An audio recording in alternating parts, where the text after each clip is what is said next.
जय माता दी प्यारे भक्तों, भक्ति ज्ञान चैनल में आप सभी का स्वागत है। नवरात्रि के चौथे दिन देवी माँ को कूष्मांडा के रूप में पूजा जाता है। अपनी मंद हल्की हंसी के द्वारा अंड यानी ब्रह्मांड को उत्पन्न करने के कारण इस देवी को कूष्मांडा नाम से पुकारा जाता है। जब सृष्टि नहीं थी, चारों तरफ अंधकार ही अंधकार था, तब इस देवी ने अपने ईशत हास्य से ब्रह्मांड की रचना की थी। इसीलिए इसे सृष्टि की आदि स्वरूपा या आदि शक्ति कहा गया है। इस देवी की 8 भुजाएं हैं, इसीलिए ये अष्टभुजा कहलाई। इसके 7 हाथों में कमंडल, धनुष, बाण, कमल पुष्प, अमृतपूर्ण कलश, चक्र तथा गदा है। 8वें हाथ में सभी सिद्धियों और निधियों को देने वाली जपमाला है। इस देवी का वाहन सिंह है। संस्कृत में कुम्हड़े को कुष्मांड कहते हैं, इसीलिए इस देवी को कूष्मांडा कहा गया है। इस देवी का वास सूर्यमंडल के भीतर लोक में है।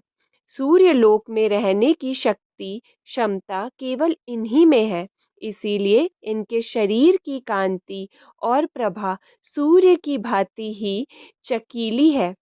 इनके ही तेज से दसों दिशाएं अलौकिक हैं। ब्रह्मांड की सभी वस्तुओं और प्राणियों में इन्हीं का तेज व्याप्त है। माँ की उपासना से सिद्धियों और निधियों को प्राप्त कर समस्त रोग शोक दूर होकर आयु यश में वृद्धि होती है। देवी कूष्मांडा का विधि विधान से पूजा करने पर भक्तों को कम समय में ही कृपा का सूक्ष्म भाव अनुभव होने लगता है। अंततः इस देवी की उपासना में सभी भक्तों को सदैव तत्पर रहना चाहिए।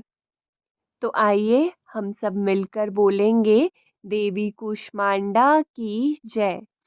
माता कूष्मांडा का बीज मंत्र भी पूजा में अवश्य बोलिए। देवी कूष्मांडा का बीज मंत्र है ओम कूष्मांडाय नमः। उम्मीद करते हैं कि आपको देवी कूष्मांडा की यह कथा अवश्य पसंद आई हो।